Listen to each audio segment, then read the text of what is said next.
In this video, I'm teaching how to make a simple Ofada sauce. These are the ingredients I'll be making this meal with. To make things faster, you need to prep on time. In a clean pot, pour in your bleached red oil and allow to simmer.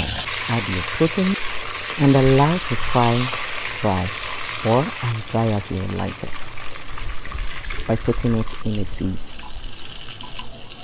Your oil is ready. You add your grinded onions.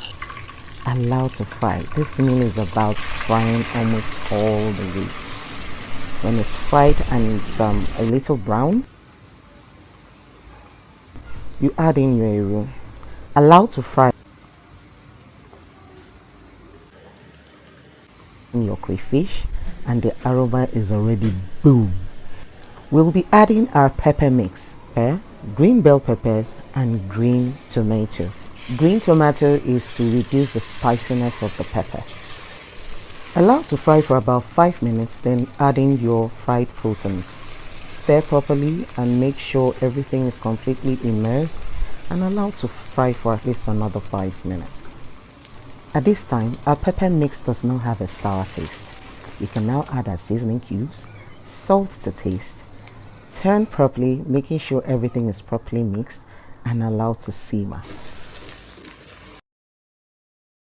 Pre-cooking the peppers reduces the cook time. At this point, our sauce is ready to be served. Looks nice? Yes, it sure does. What do you think? In this video, I didn't use stockfish or dry fish. It's really optional. Like I said, it's a very simple, easy way to make Ofada sauce. Do you think this video was very easy?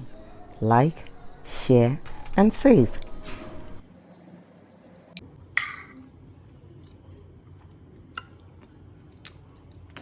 Thank you for watching.